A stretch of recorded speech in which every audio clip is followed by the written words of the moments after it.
redecorated.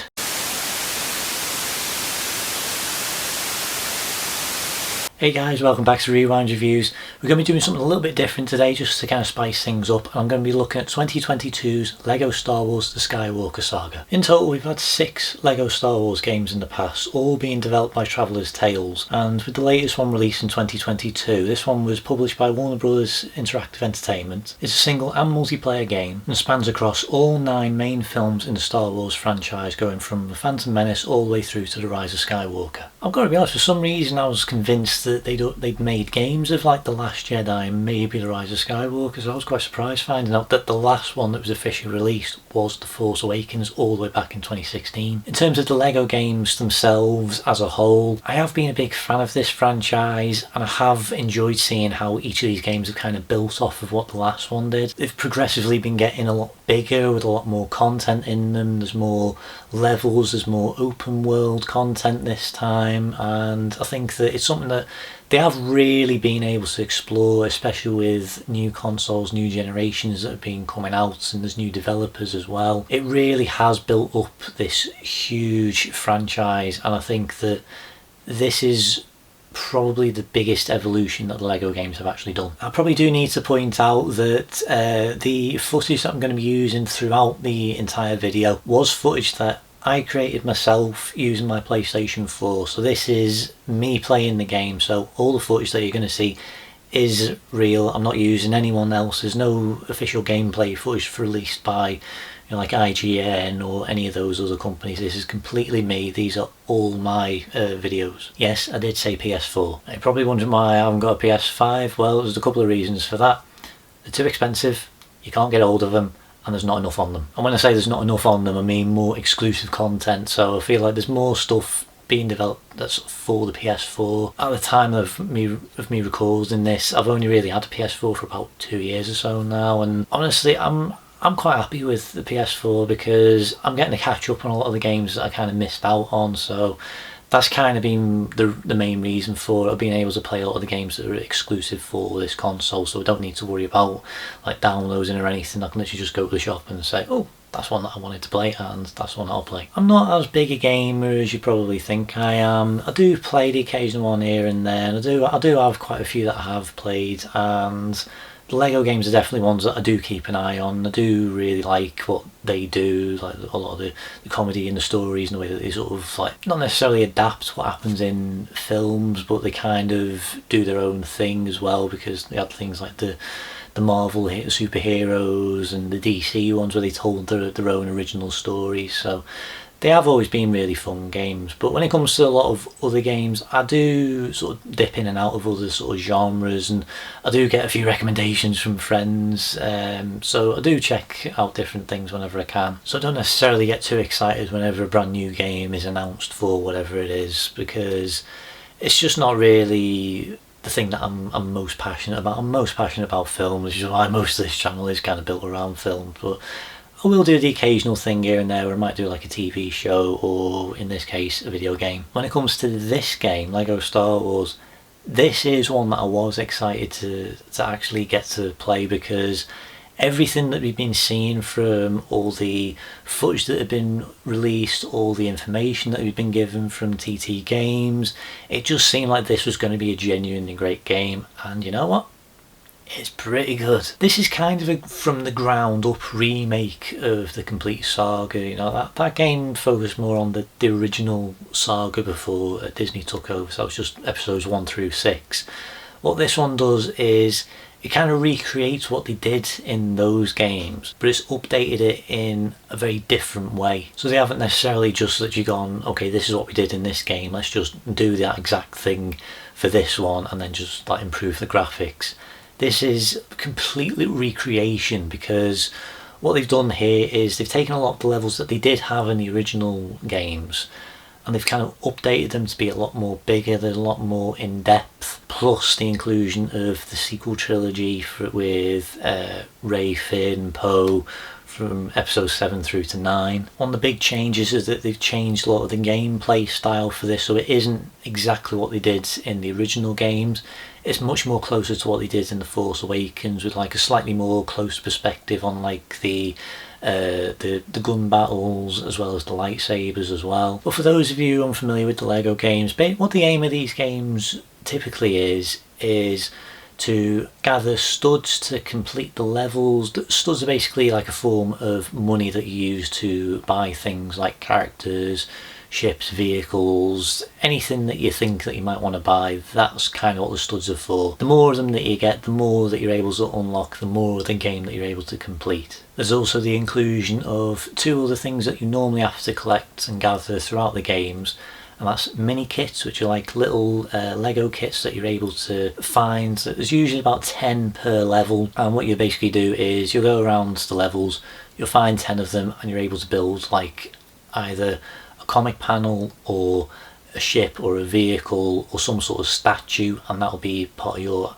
collectibles or a vehicle for you to travel in. In this game there's only 5 per level, so it's definitely, it feels like it's been sort of shaved down a bit, but there is a lot to collect and gather throughout this game, so honestly it doesn't feel like it's been like toned down or anything. And the other thing that you have to gather are bricks. Now there's different versions that you can normally get in these games. There's the gold bricks and the red bricks. The gold bricks are usually just like ways of saying that you've completed something, they're just like milestones, whereas the red bricks are basically like unlockables for cheats where you can like double your stud count, you can give them like moustaches, you can make them all like run around with baguettes instead of the weapons. But this one's been changed up. As I said, this genuinely is like a next evolution of the Lego games, because what you're now doing in this one is you're collecting tokens which will help you unlock the cheats, and then the gold bricks have actually been swapped out for Kyber bricks, which is a word that's probably more familiar to Star Wars fans, because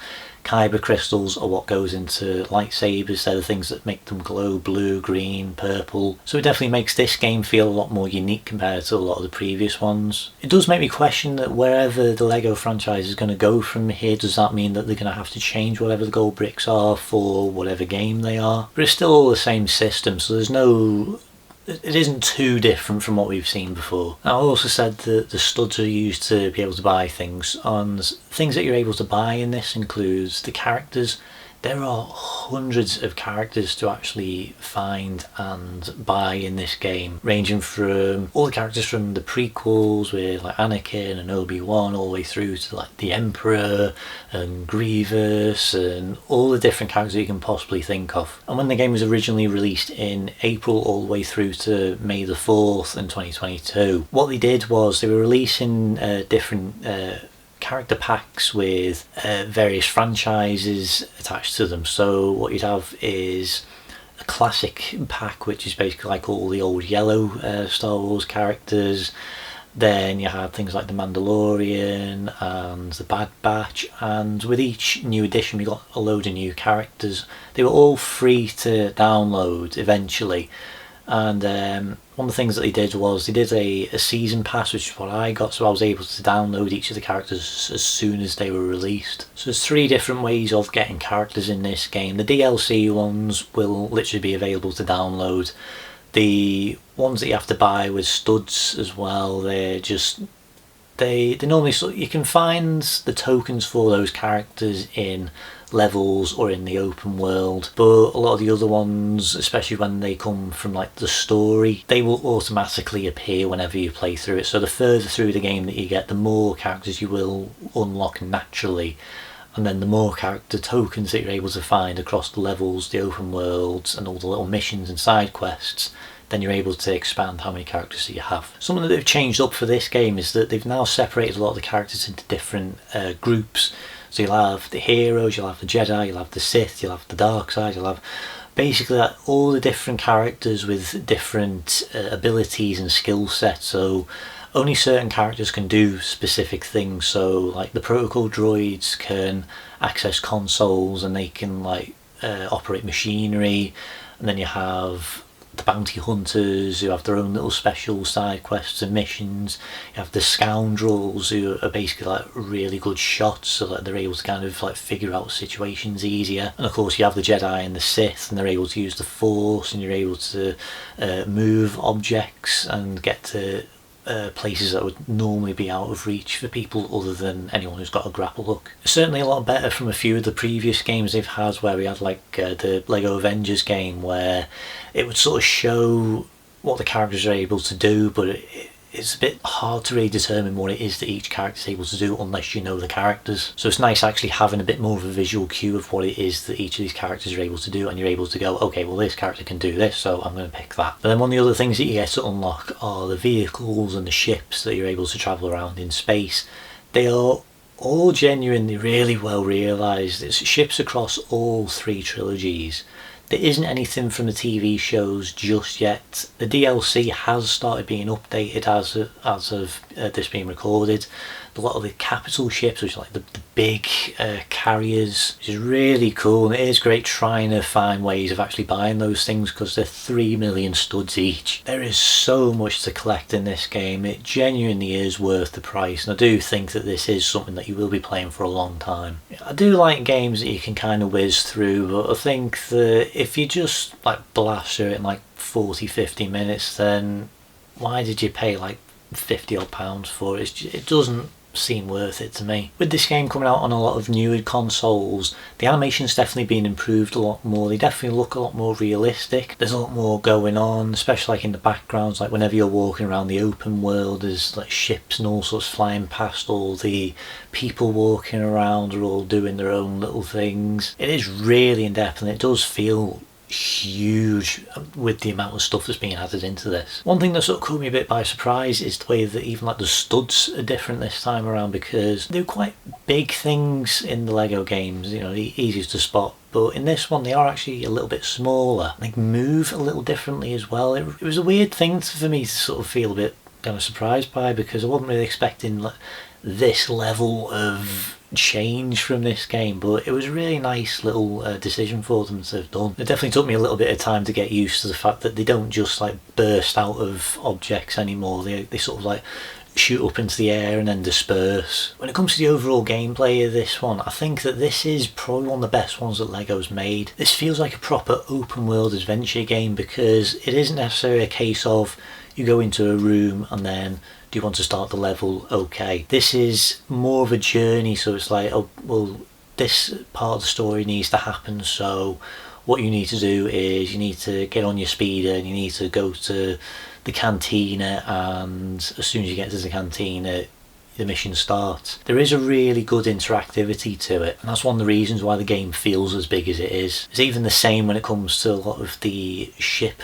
battles as well, because you do travel across space and you can change what planet it is that you want going into light speed. You can do that in pretty much any situation. You can be on Naboo and then decide that you want to go to like, Geonosis or something, and you can just do it automatically and it will just do it. The battles are definitely a lot more intense because you're a lot more up close and personal this time. I feel like it definitely has been improved on. I think that the wisest decision that they have made is to make it more like what they did with The Force Awakens. Even though that was a bit buggy, I do think that what they were trying to do was actually really good and really clever, and I did like that it was different from what we've seen in the past. It wasn't that you just like make sure the character's facing the right direction and then just shoot.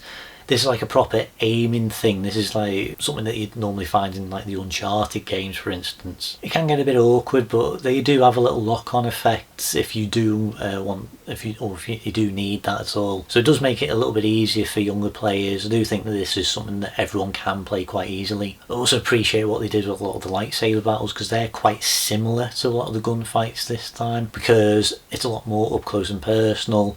The way that it actually does like the over the shoulder shots where you're fighting off the different bosses, it is really well done. It is a genuinely brilliant idea. And also love that you can actually throw them as well whenever you need to. It is a really great addition for this game. They also continue a lot of the traditions of having the characters waiting around, so if you actually stop doing anything and you just sort of leave the characters alone for like a minute or so, they start doing things because they're bored, and the animations for each character are very individual, they're very unique.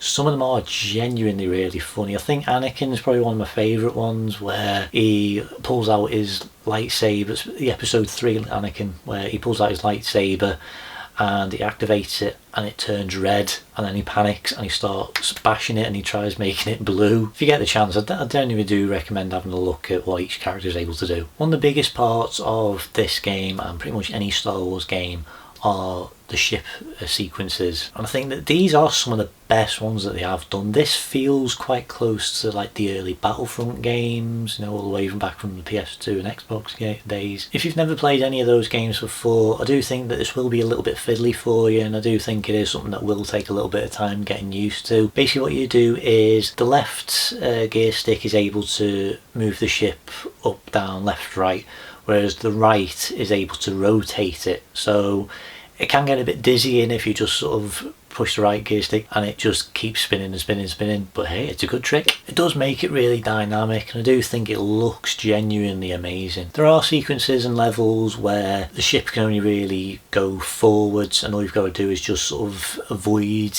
objects, especially like the trench run in episode 4 or the asteroid fields in episode 5.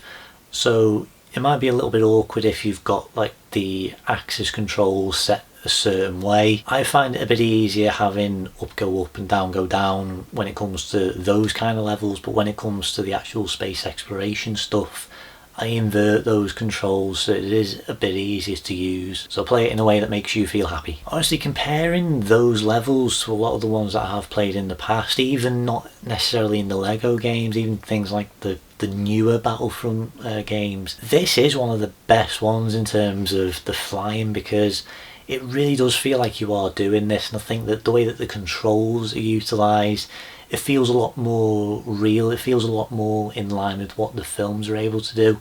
It is genuinely great, and I think that it is a really fun experience. And I do have to also very quickly mention that when it comes to the actual gameplay with the characters, there is one thing that I've noticed a lot of people actually doing the exact same thing, and I sort of felt quite stupid when it happened originally, because I didn't realise that the red canisters were actually bombs.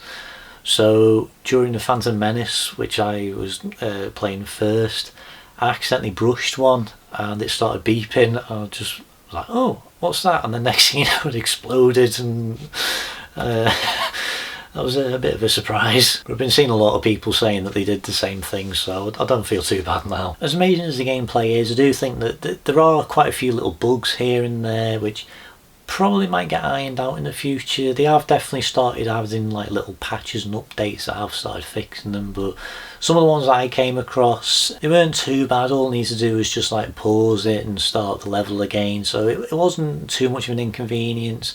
The biggest one that I had was during the final confrontation with Darth Vader in Return of the Jedi. He's supposed to attack you, and then Luke's supposed to jump up onto one of the beams, and I don't know what happened, but Darth Vader just sort of freezes, and then nothing happened, and I was just kind of running around as Luke and thinking, I'm sure something's supposed to happen here.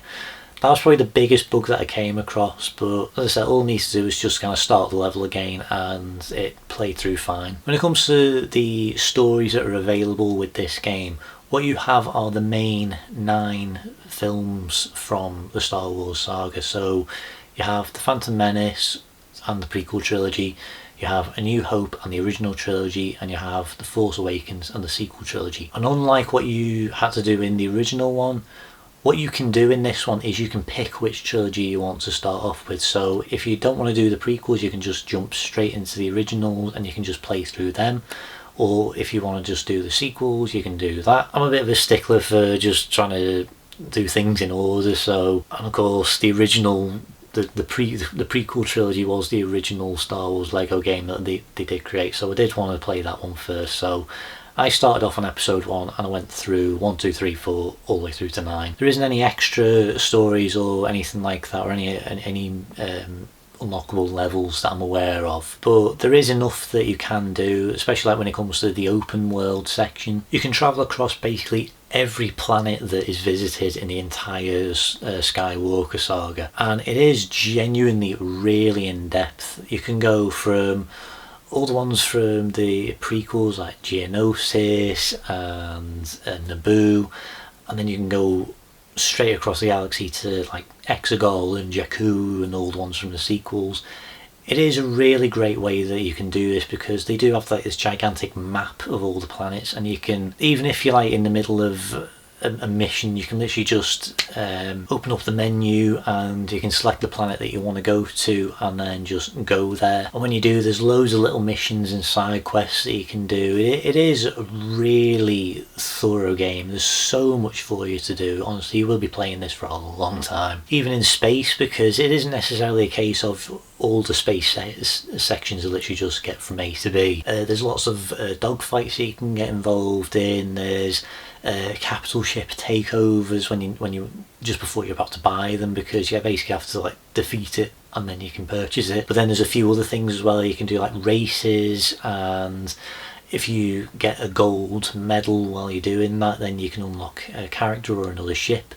Then you also have the meteors which fly past, the comets, where the yellow ones are just like full of studs, and then the blue ones are kyber crystals. And just like all the previous LEGO games, once you've actually finished a mission, then you are able to unlock something called free play, which basically means that you're able to basically replay a mission with any character that you want. So if you were playing a level where you were just playing as like Han and Chewie, for instance, there's probably going to be a load of things that you weren't able to do because Han and Chewie are just regular people. But when it comes to like the Jedi, they're able to use the Force and they're able to move objects and they're able to get to higher ground. It is a really great experience getting to replay a lot of these levels, because you are able to improve and your experience definitely does go up with it. The LEGO games are definitely one of the best video game franchises that I've played which do benefit from replaying. And one of the newest additions for this is that you're able to switch which story you're playing as you're in the middle of one. You know, if you're playing through episode 2 and you get bored and you want to go and do episode 5, then it's easy enough to do. All you do is just bring up the menu, swap to episode 5, done. When it comes to the actual levels and like proper story missions for this, there's only actually 5 per story. Again, it doesn't sound like there's an awful lot, but actually that is quite a lot, because you've got 5 levels per story, so that's 5 times 9, plus the open world, so there really is a lot that you can do in this. That being said, there are definitely a few levels that I would have liked to have seen in this. I do think that even though it's great seeing the cutscenes being put together, the videos that play whenever you complete a mission or you like reach a checkpoint, there definitely are story moments that I would have liked to have actually played, like the second Death Star battle. I would have liked to have actually been in one of the ships doing that battle, but you don't actually get to do that. It's just a cutscene. The main level that you have to play in that moment is the Vader and Luke stuff. Even though it's not my favourite film, I think the stuff on the Salt Planet in The Last Jedi, I would have liked to have done the level where you're in the B-Wings and you're skating across to all the walkers, because that is a genuinely fantastic sequence, and I think that that could have been a really interesting level, but we don't get that. But you do get most of the iconic sequences, so you do have things like the asteroid field from both episode 5 and episode 2, you get the Duel of the Fates from the Phantom Menace, you get the fight with the Emperor in episode 6 and the Endor speeder chase. It is pretty incredible how much you're able to do in this, and honestly I really do appreciate a lot of the attention to detail that they have thrown in here, and that extends to the sound design for this game. I think that the LEGO games definitely do have really good effects and music, and what they've done in this one is they've taken the tracks that John Williams created for the movies and they've incorporated them into this one. So each of the themes for the different planets, for different emotional beats for different characters, they all do make appearances in here somewhere. I love the soundtrack for episode 3, so after Anakin's betrayal and you've got to head to the landing platform to head off to Mustafar, Anakin's Dark Deeds is playing in the background. It's genuinely great because there are so many different themes that do make appearances throughout this. It is the sound of Star Wars and it it would have been a really bad idea to have not included it in some way. And obviously they are connected to Skywalker sounds, so they do have access to basically like the entire library of sound effects for them, so it is a very accurate depiction of the blasters, the lightsabers, even just like a few little moments here and there in the background. But there's one thing that they sort of stopped doing a little while ago, and they started like including like the actual voiceover from the movie, so you actually had the actors' voices in it, and